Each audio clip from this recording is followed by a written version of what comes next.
정치 현안에 대한 입장과 해법을 국회의원에게 직접 들어보는 파워 인터뷰. 지금 국회에서는 각 상임위별로 예산안 심사가 진행이 되고 있습니다. 한편 정부 여당은 증시 활성화를 위해서 배당소득 분리과세 최고 세율 추가 완화를 추진하기로 했는데요. 더불어민주당의 박홍배 의원을 모시고 관련 말씀 듣겠습니다. 의원님 반갑습니다. 안녕하세요. 안녕하세요. 네, 여야 예산 전쟁이 또 시작이 됐습니다. 네. 이재명 정부 첫 예산안 728조 원 이제 규모인데요. 여당은 이제 원안을 사수하겠다. 국민의힘은 대대적인 삭감을 예고를 했습니다.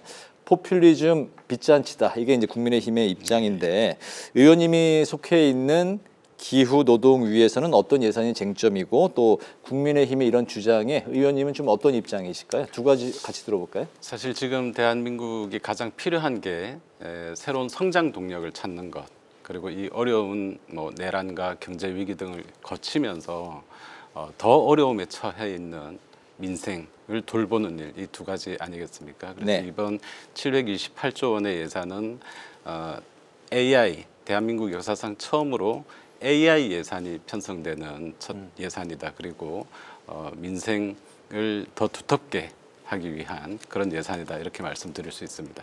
저희 기후에너지환경노동위원회에서는 여러 다른 중요한 예산들이 있지만 아무래도 이재명 정부가 가장 신경 쓰고 있는 산업 안전과 관련된 예산들이 많이 준비가 되어 있습니다. 특히 네. 지금까지 좀 부재했던 산업안전 R&D 예산이 새로 편성이 되었고요. 노동자들이 일하다가 죽지 않는 그런 대한민국을 만들기 위해서 이 예산안들을 현장의 의견들을 잘 청취해서 꼭 통과를 시키겠다 이렇게 생각하고 있습니다. 네, 바로 그 산업 안전 문제도 뒷부분에서 저희가 네. 다루도록 네, 하겠습니다. 네, 네. 네. 네, 정기국회가 한 달이 남지 않은 상황인데 이 정기국회가 남은 기간 동안에도 앞으로 대결 구도가 계속될 것으로 좀 예측이 되고 있습니다. 네. 예산안 이외에도 추경호 의원 체포동의안도 전국의 쟁점이 될 것 같은데 네. 민주당은 이 사안을 좀 어떻게 풀어갈 계획이실까요?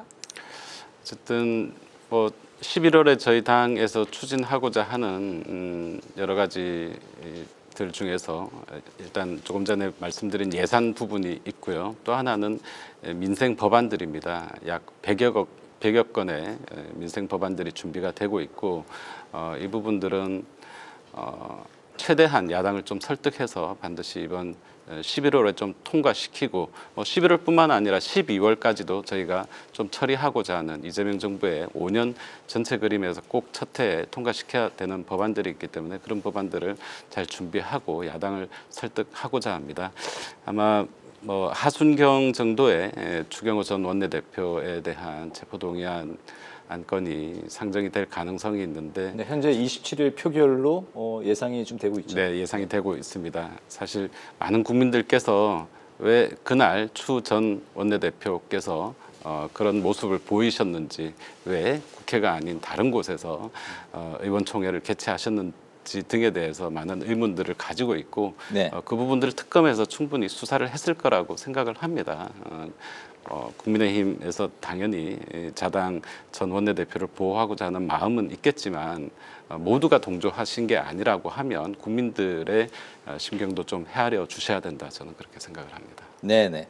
의원님은 또 당내 코스피 5천 특위에서도 이제 활동을 하고 계십니다. 이제 네. 코스피가 이제 훈풍 굉장히 급등을 하다가 4천을 넘었고 네. 약간 좀 하락을 했다가 네. 다시 오늘 4천을 이제 그렇습니다. 반등에 성공을 했습니다. 우리 경제에 전반적인 긍정적인 효과를 가져올 것이다. 이런 이제 기대감도 네네. 불러오고 있는데 코스피 5천 특위에서는 현재 이 국내 증시 상황 어떻게 바라보고 계십니까?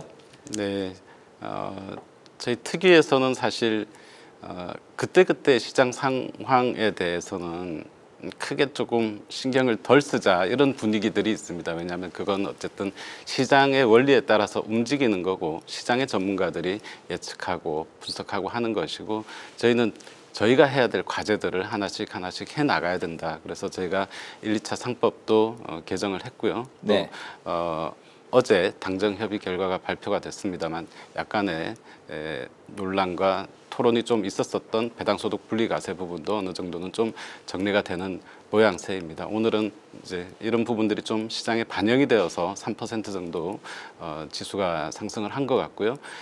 국내 그리고 국외에서 서서히 투자자들의 생각이 처음에는 약간 설마라고 생각을 하다가, 왜냐하면 워낙 오랫동안 한국이 코리아 디스카운트를 겪었기 때문에 이제는 좀 되겠는데라는 약간의 긍정적, 그리고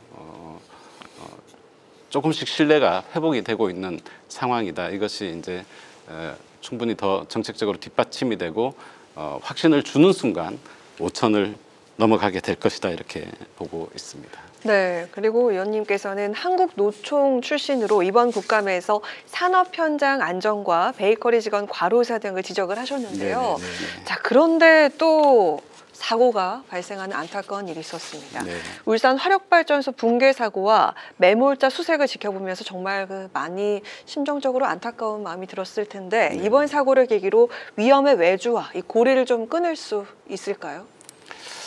네, 이번 사고 아직도 현장에서는 우리 실종자들을 수색하기 위한, 물론 지금 사람이 직접 들어가는 것은 자제를 하고 있습니다. 왜냐하면 6일 날 사고가 발생이 됐고 7일 저녁에 여러 전문가들의 토론을 거쳐가지고 옆에 지금 남아있는 4호기와 6호기를 발파하지 않고서는 5호기에 남아 계신 분들을 추가로 수색하기가 물리적으로 어렵다라는 결정을 내렸고, 네. 지금 요 구조자들의 가족들의 동의를 얻어서 발파를 하기 위한 준비를 진행을 하고 있습니다. 아마도 스케줄대로 준비가 된다면 내일 12시경에 발파가 될 예정이고요. 발파를 하고 나면 이 무너진 5호기에 있는 실종자들을 수색하는데 일단 중점을 두어야 될 것 같습니다. 그럼에도 불구하고 알려진 것처럼 이번에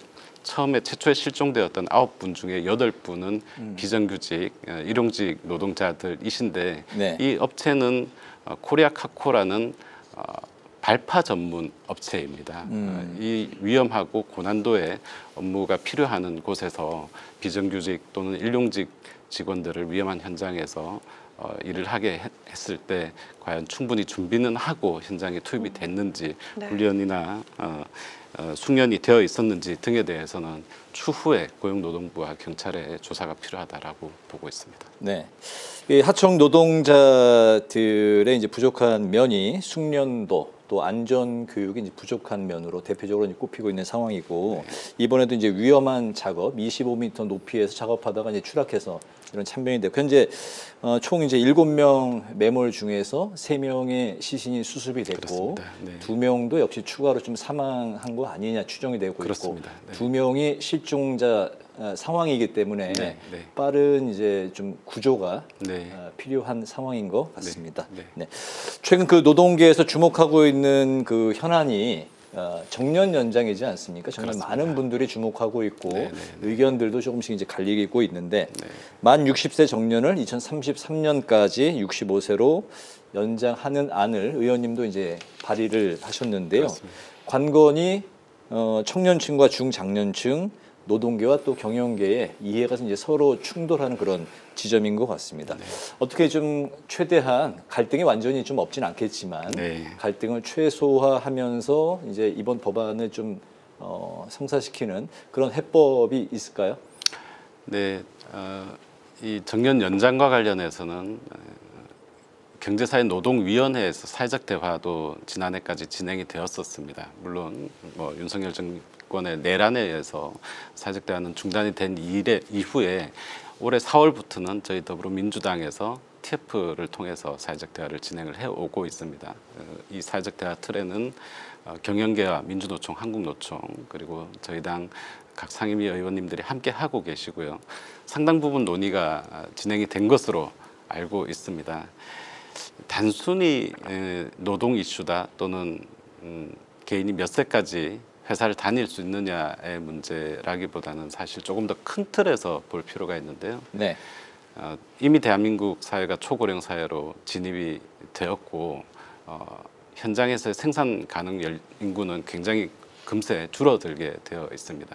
또 정말로 안타까운 일이지만 OECD 노인 빈곤율 1위를 저희가 너무나 오랫동안 2위하고의 격차도 굉장히 큽니다. 노인 빈곤율 1위에서 벗어나지 못하고 있습니다.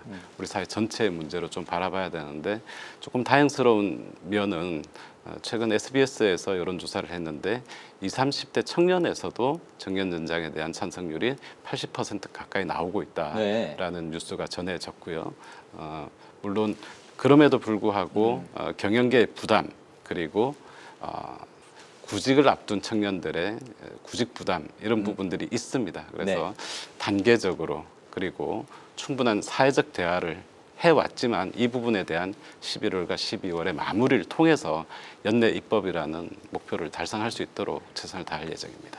네. 그러면 그 만약에 법이 이제 시행이 된다면 언제부터 이게 적용이 됩니까? 일단 제가 발의한 법안의 내용은 현재가 국민연금 수급 개시 연령이 63세이고 법정 정년은 60세입니다. 3년의 갭이 있는 셈인데요. 이게 2028년에는 4년, 2033년에는 5년의 갭이 발생하게 됩니다. 소득 공백 상태가 점점 더 길어지는 건데요. 제가 낸 법안대로 합의가 될 가능성은 잘 모르겠습니다. 그렇게 있을지는 모르겠지만 한 해 한 해 이렇게 단계적으로 좀 연장을 하는 것이 기업의 부담 또 각 회사들의 내부 구성원들의 어떤 이해충돌 여러 가지 측면에서 바람직하지 않나 그런 틀 위에서 논의가 되어 왔다 이렇게 저는 이해하고 있습니다. 네, 성평등 가족부도 정부 조직 개편 후에 첫 국정감사를 치렀습니다. 그 남성 역차별 논란 이거부터 일본군 위안부 문제 합의까지 정말 그 다양한 사안들이 또 이슈에 올랐는데요.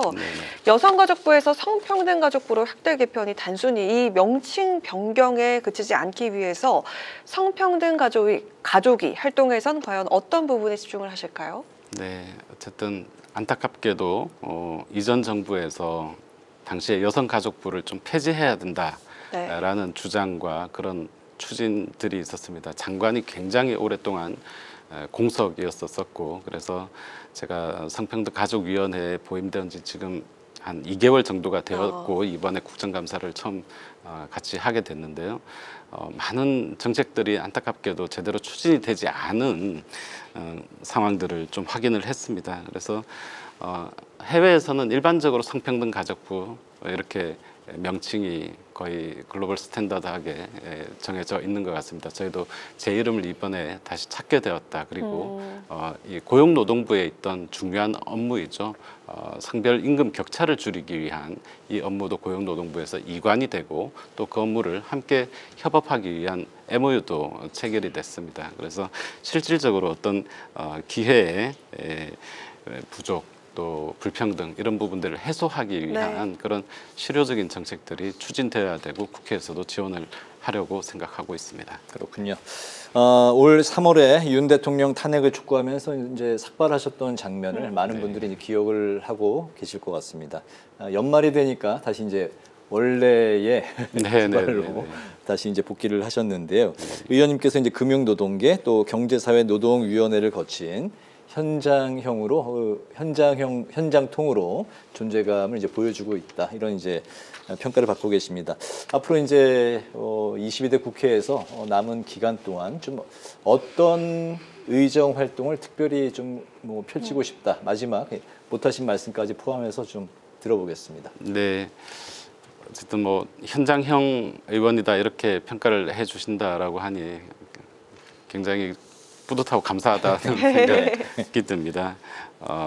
국회가 당연히 국민들 옆에 또 특히 일하는 사람 옆에 항상 있어야 된다라고 생각하고 현장에서 도움을 청하거나 부름이 있으면 언제든지 달려가려고 생각을 하고 있습니다. 저희가 노동의 이슈 또 환경의 이슈 그리고 에너지 문제 많은 무겁고 어려운 문제들을 다루고 있는데요. 지금 이 정부가 추진하고 있는 부분과 개를 같이 한다고 생각을 합니다. 일단 일터에서 사람이 죽지 않고 안전하게 일할 수 있는 산업안전 문제를 가장 중점에 두고 있고 또 지난해 말 일을 하고 받지 못한 임금이 2조 원이 넘었습니다. 이 임금 체불의 문제를 해결하는데도 많은 노력을 기울이고 있습니다. 제가 국회 연금개혁특별위원회에서도 위원으로 활동하고 있는데요. 이 연금 모수개혁이 있었지만 이후에 추가적인 구조개혁 등을 위해서 논의를 하고 있는데 제가 관심 두고 있는 부분은 퇴직연금입니다. 퇴직연금의 이 장기간 수익률이 2% 그러니까 정기예금 이자율보다 낮아서 퇴직연금을 좀 더 퇴직 이후에 노후를 실질적으로 보장할 수 있는 수준까지 좀 높이는 게 저의 또 의정 목표 중에 하나이고요. 네. 또 그리고 당내에서 활동하고 있는 코스피 5천 특위와 관련해서 5천 뚫고 6천까지 가자. 6천까지요? 이런 마음으로 자본시장 개혁 저희 당이 추진해야 된다라고 생각하는 부분들 열심히 특위위원님들과 함께 노력하고 있습니다. 알겠습니다. 산업안전 정년 연장 코스피 5천 특위까지 당내에서 정말 굉장히 굵직굵직한 중책을 맡고 계시네요. 아닙니다. 알겠습니다. 오늘 이제 파워 인터뷰 마치도록 하겠습니다. 오늘은 더불어민주당의 박홍배 의원을 모시고 말씀을 들었습니다. 오늘 말씀 잘 들었습니다. 고맙습니다. 네, 감사합니다. 감사합니다.